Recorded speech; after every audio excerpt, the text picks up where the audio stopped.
There's been a serious accident on the motorway. There's no heart sounds, no breath sound, and he's not breathing. The problem we've got is we don't know if there's anyone on the other side. When Tom and Kerry arrive, 2 ambulance crews are already in attendance. I'm Kerry, hi. How are we doing? 64-year-old Indra had been sitting on the sofa with her partner Brian when she suddenly began fitting. He applied chest compressions until paramedics took over. Are you right doing CPR for a bit? Yeah. So far, Indra's heart has not restarted. Do you want me to go on the chest after you? Have a swap around? Now Kerry and Tom can add their expertise to the mix. Are you happy with the airway? Airway's perfectly fine. Just on the way from the eye gel. She has vomited in the airway, but that was a successful suction. Lovely. We've got some complexes. Anyone got any pulses? No, it's still PEA. And it's a PEA at quite a slow rate. Good. And if you go back on the chest then, perfect. Indra's heart is in a PEA rhythm, meaning electrical activity can be detected, but it's not beating. Are we doing a BM? In this situation, the heart can't be kick-started with electric shocks. Instead, the team must look for other solutions. So reversible causes-wise, she's been oxygenated. Thromboembolic, obviously there's not much we can do here about that at the moment. The only other thing is if you could get a 500ml bag of fluid. Fluid and adrenaline, please. Thank you. Do you want to take the Lucas? I'll go grab it. Yeah. The Lucas device is used to mechanically apply powerful chest compressions. What we want to do is we want to sit the lady up and get this back plate in. OK, ready, steady, move. You get a head and tube. Yep. Sit her up a little bit. Back plate in, close out, back down. Nice. Back on the chest, perfect. Lovely. Well done. Okay, I've got a pulse. You have? I've got a pulse. So we've got a rate of 168. I've got a pulse as well, 7 wrong. Perfect, OK. Following CPR and shots of adrenaline, Indra's heart has restarted. Only now, her heart is beating too fast. Currently, her heart's beating again at the moment, but she's obviously really, really sick at the moment. Yeah. So we're just going to do a bit more. We're not going straight away because we want to optimise her before we move her. You want to make stabilise exactly, because it's going to be quite challenging to get her down the stairs. So we just want to make sure that she's in the best possible way before we move her, and that's what we're doing. Okay, just in case you had any questions. No, I'm just leaving you to okay. Get on with it. You know more about it than I do. Okay. Well, thank you. Tom and Kerry are concerned that moving Indra too soon could cause her to go back into cardiac arrest. So, what we're going to do, because I know it's really hard for everyone to hear, Kerry's going to pop a tube in. So the reasons are, we're going to have to move her downstairs. She's got low saturation, so we want to pre-oxygenate as much as we can. So that's kind that of... might settle her heart rate a bit, hadn't it, if yeah. we do that? Okay. And then... Tom and Kerry decide to swap the eye gel with a tube placed directly in Indra's windpipe to optimise the ventilation. And have you just got a pulse on her at the moment? Just have a quick feel. 91, brilliant. And her heart rate has steadied. That rate's come down nicely now she's been oxygenated. I think this is a good time to go. Yeah. The team can now prepare for extrication, getting Indra out of the building and into an ambulance. Put the sheet under and then try and drag it through as best we can, all right? Although a carry sheet is more manoeuvrable, it can make for a bumpier ride. Now, whilst we are in a rush, we are also just taking it nice and steady if everyone's happy. The team must be as careful as they can.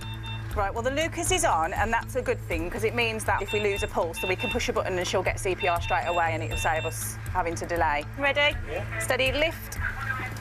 Well done, guys. Oh, we're trying to squeeze through, yeah. Keep them going straight down, watch your elbow. I'm going to take your radio, because you're going to catch it. If anyone sees anything as we're moving, just shout out. Well done. Yeah, head's clear. Right, that's it. If you're all right to lift to the bottom end, let's just go really gently down, because I'm just kind of squeezed in here, yeah? Well done, everyone. That's it. Slide out. Wait. Although time is critical, Tom spares a moment for partner Brian. She's asleep, but she might be able to hear you. If you just want to give her a quick kiss. Don't worry, they're looking after you. Will do. OK. That's it. Now Kerry and Tom must keep her stable until she reaches hospital. She's got a good pulse rate, hasn't she? She has a nice Yeah. Just mind that fluid bag, but take it over my head. Lovely. It was worth doing, wasn't it? Just staying in the room for a little while and just stabilising her. It's now more than an hour since the 999 call. Right, let's keep her covered up. Nice and steady then. Less than 10% of out-of-hospital cardiac arrests result in survival. Kerry and Tom are hoping the tremendous team effort will be enough to help Indra beat the odds. On our arrival, there was nothing to indicate what may have caused the cardiac arrest, really. And after a couple of adrenaline and some fluids, she did get a pulse back. She got a blood pressure, which is a good thing. And then she remained stable en route. So there's always that little hope of her actually walking out of hospital.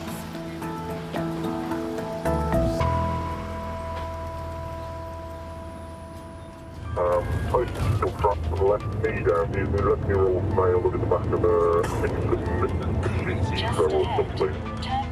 The passenger trapped in the back of the smashed vehicle is a young boy.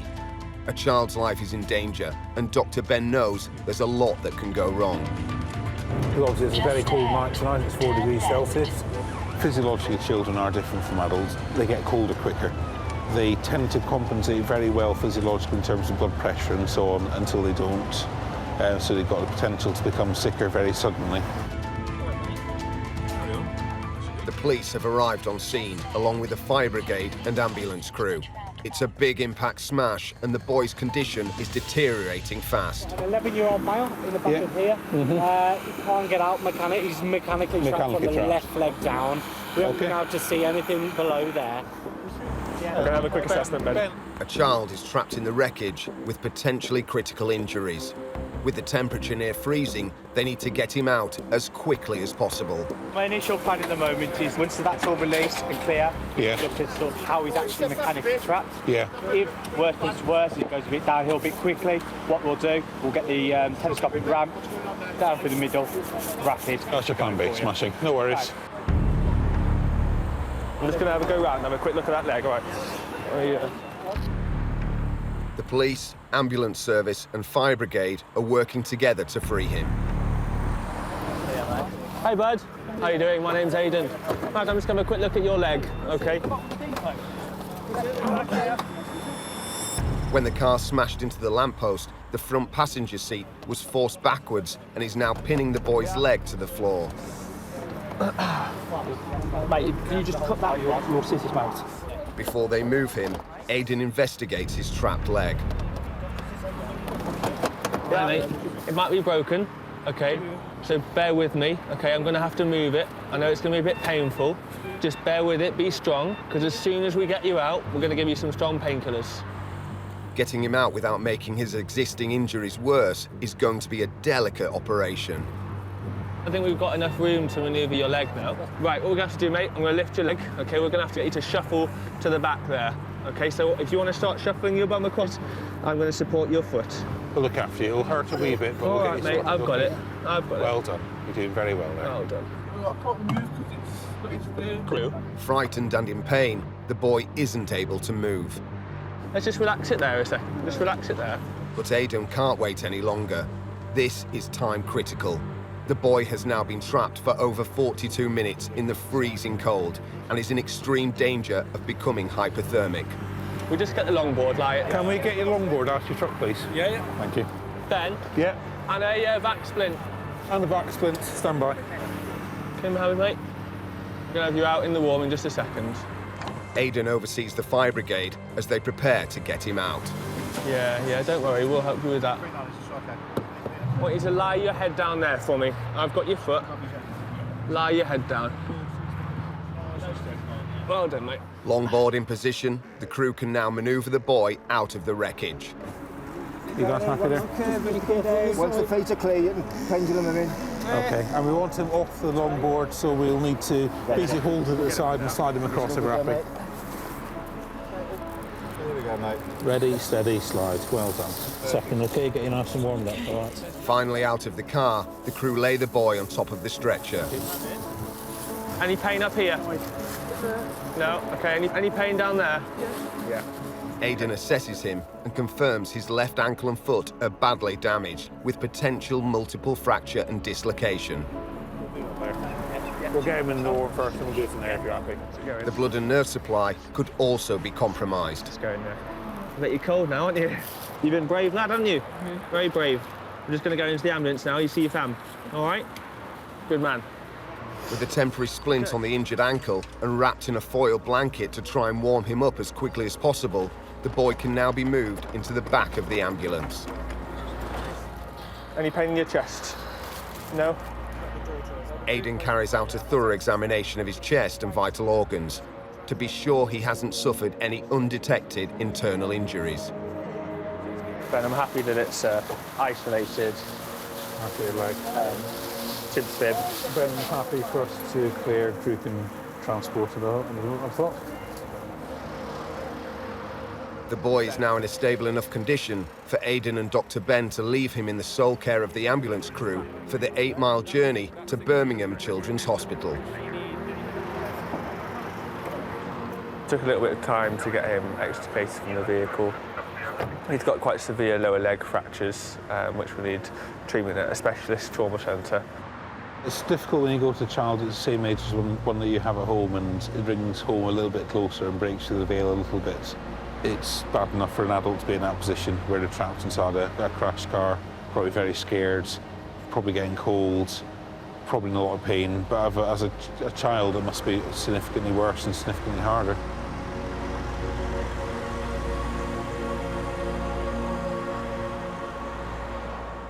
He's through to the ambulance. Is the patient conscious and breathing? Somebody stabbed him on the neck. Do you know if he's breathing? He's breathing at the moment, yes. He needs the ambulance quick as possible. What? A lot of blood coming out. Is the blood spurting out? Yeah. Oh, my God. I've never seen anything like this. Just keep the pressure on that bleed, love. You're doing all you can.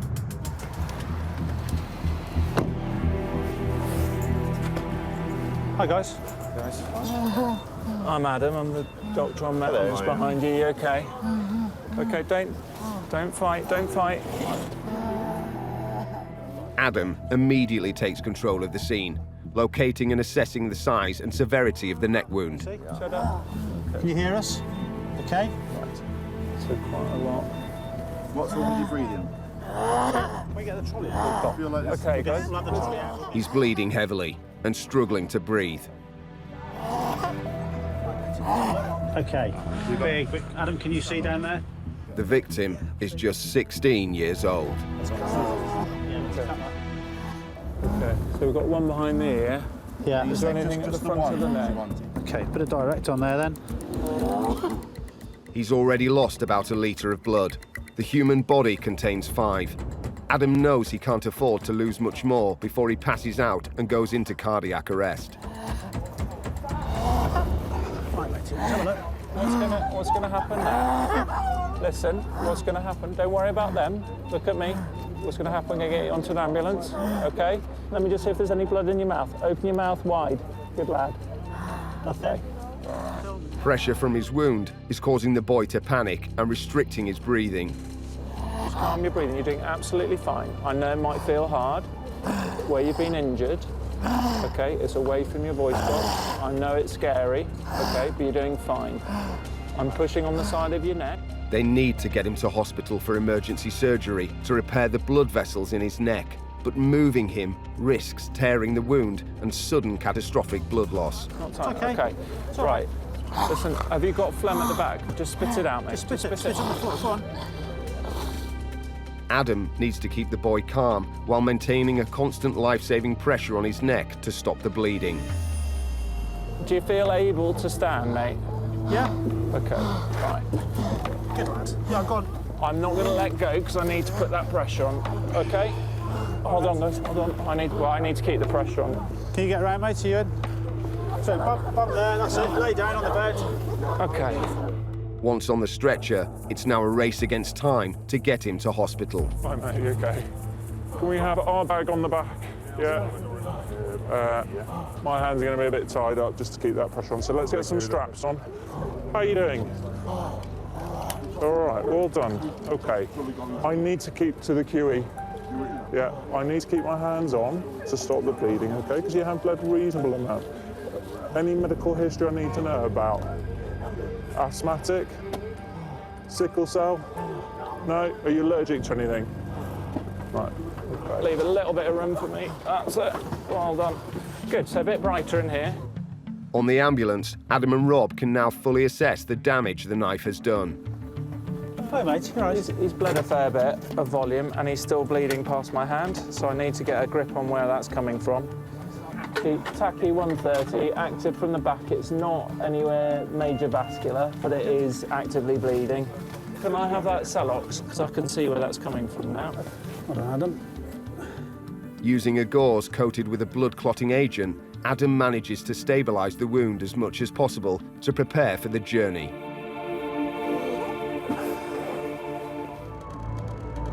Okay, Rob, do you want to carry on looking at access for me? Yeah. Give us that arm. The boy is in such a critical condition, they both need to travel with him, continuing emergency care throughout the 6-mile journey. Arriving at hospital 11 minutes later, Adam delivers his still critically ill patient to the waiting emergency staff. That's one of the things we are there for. We will just bring some advanced decision-making in terms of which hospital we're going to.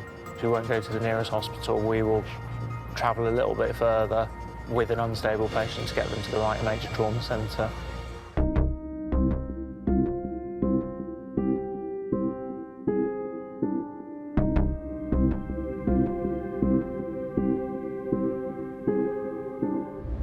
Ambulance service to patient breathing.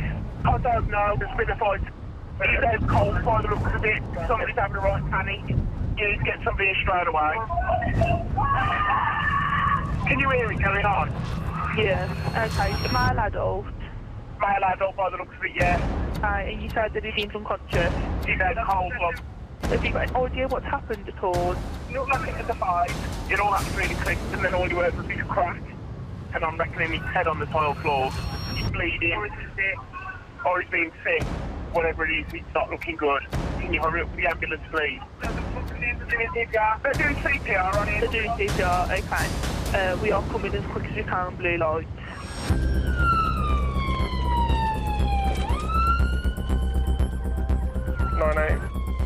An ambulance has been dispatched, but the man's injuries are so severe he may be in cardiac arrest and in need of enhanced critical care from Ravi and Richard. We are going to central Birmingham to reports of an unconscious patient following an assault. 500 yards. Hi, thanks. Just a quick update from the scene. There's a few crews in attendance. The patient you're going to has a GCS of 3. He was hit over the head with something. He has his pupils, trismus. They report the scene as being very chaotic. They're scooping the patient and loading him onto the back of the ambulance. They're going to try and get bilateral IV access ready for you.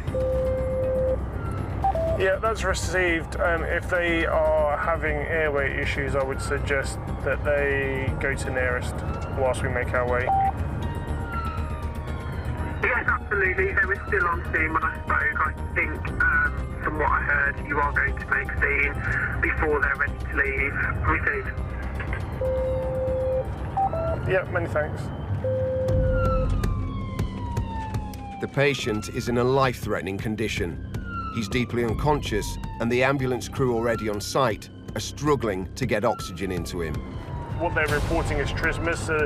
Essentially, the jaw is locked, which means that the patient may not be able to get enough oxygen to the brain and to other organs. So if we're struggling with that, then we may have to act pretty swiftly. As you're probably aware, the brain can only survive so long without oxygen before you have irreversible damage. He's now on an ambulance. The crew brief Ravi. What's going on? Yeah, this is Julian. He's assaulted in the head. Yeah. I'll step out with GCS3. Yeah. 32-year-old lorry driver Julian was on a night out when he tried to intervene in a fight. He was punched and fell to the floor. He's now fighting for his life. Whether CPR was started or not. Yeah. There's a lot of commotion. Yeah. His right ear, he's got serial amounts of congealed blood. Pupils, left side sluggish in 3s, Yeah. right side was reacted in 3s. Julian is completely unresponsive and bleeding from his ear. All the indications are he has suffered a traumatic brain injury. It was trismus. We couldn't get an APA in, so we popped an MPA in on the left-hand side. Stats were 92 on air, they're now 100% on 15 litres. Got bilateral access. He's been blood pressure stable throughout, and we've given him 1 gram TXA. Brilliant. Julian's jaw has locked, so the paramedics have inserted a tube through his nose to get vital oxygen into him and keep his heart and other organs functioning. Looks like gentleman's been assaulted and it seems deeply unconscious at the moment. So Ravi's just going to assess him, but we may just travel as we are because we're not that far from the hospital and reassess on the way. You might as well tell him to get ready. Yeah. Julian needs all the skills and resources of a major trauma hospital. As the Queen Elizabeth is just 10 minutes away, Ravi decides this is the best option. Hi, it's Ravi. So can you just put a quick alert to the QE to say that we're going to be there in a couple of minutes with a GCS3 head injury, observation stable, and have anaesthetics on standby. So we're not going to RSI here, but you'll probably need us. Okay, cool. All right, so that. Bye. Having updated the trauma desk, Ravi monitors Julian closely throughout the journey, while Richard follows the ambulance, ready to help should his condition deteriorate further.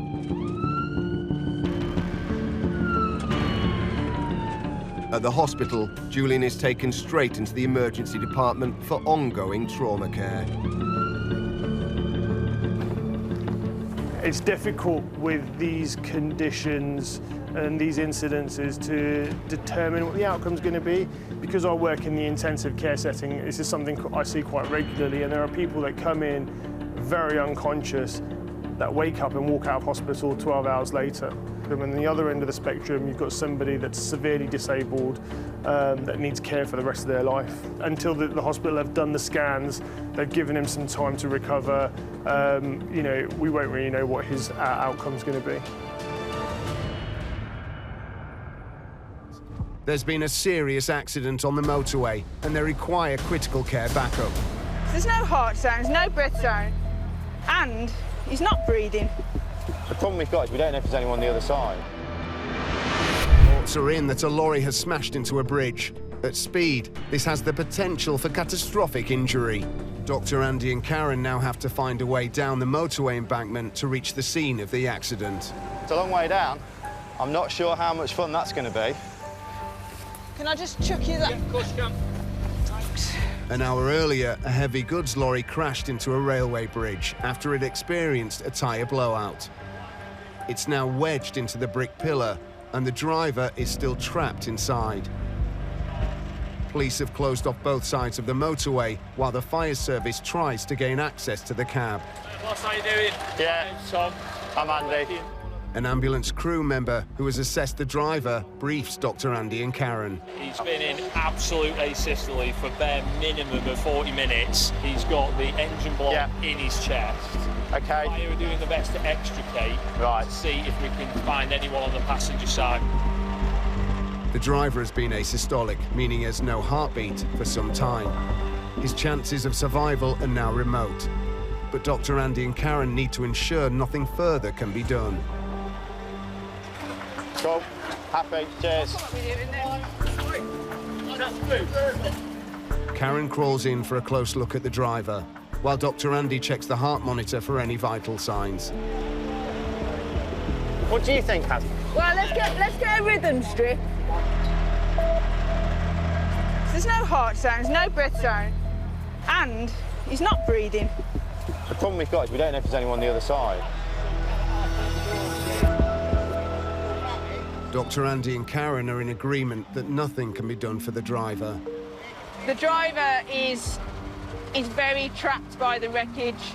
He's not breathing, he's got no pulse, and he's flatline asystole on the monitor. We can't get him out of the vehicle, so he's been declared, unfortunately, deceased on scene. Their priority now is to ensure no one else is trapped inside.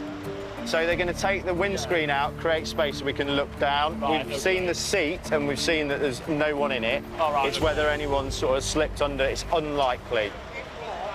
We can't see the left-hand side of the vehicle adequately enough to be 100% sure that there's not a passenger in that side of the lorry. So we've directed the fire service now to taking the windscreen out to try and get some better view of the left-hand side of the lorry. But I've sort of climbed across a little bit and you can see the seat and the belt and there's nobody in it. But what we can't determine is if there's somebody in the footwell and they've slipped out in the accident. So I'm almost sure there isn't, but we need to be 100% sure that there is no one else in the car. With the recovery truck now on scene, fire updates Dr. Andy and Karen on the next steps. So we're going to pull the HCV out on a 45-degree pull. Yeah. Okay, he's going to do a 3-point pull. Yeah. So he doesn't pivot and take more of the bridge out with it. Fine, okay. Once he's moved it, yeah. we're going to move into the first lane, or try and get the cab into the first lane, which will give us enough room on the other side to get a crew in and assess that there's definitely only one person involved. Yeah, okay. So the latest update from the ambulance officer is that a lorry behind was a witness and saw the lorry had a blowout and he's lost control. You can see he's gone into the barrier here and then ended up, unfortunately, in the railway bridge. As they prepare the recovery truck for the manoeuvre, Dr. Andy radios into control. Yeah, just to update you, because we haven't got full access into the vehicle to see if there are any other patients. So I think it's unlikely, but we're going to be here a little longer just while they cut the front of the cab off. Over. Yeah, that's all right, thank you. Steel ropes are attached to the lorry, and the recovery crane pulls it clear of the bridge. Looks like they're going in now, doesn't it? Revealing the driver was alone in the cab at the time of the crash. Right, we'll head off them. Yeah, if you're happy to. I can't see anybody else being in this. No. All the information we've got points to something He's on by his own himself. there. They've spoken to the firm. He's driving by himself. It's only if he's picked anybody up. And let's face it, no one's coming out of that alive, are they? So. Unfortunately, no. No. So Okay. no, thank you very much. No, Cool. thank you. Cheers. Cheers. Cheers. All right. Is that the best way? Well, so anyway, and we came down there, didn't we? I know. Sadly, with the driver beyond their help, Dr. Andy and Karen are now fully available for their next emergency call. It's only godsend is it didn't take anybody else out. Very sad. It's quite a sad conclusion to this case, really. As events have unfolded and we've spoken to witnesses, it seems that he definitely had a blowout and lost control of the lorry, mounted the barrier and then collided at probably 50, 60 miles an hour into the railway bridge. Sad because 50 yards further on and that bridge wouldn't have been there and it might have been a very different story, but in this situation it was unfortunately fatal.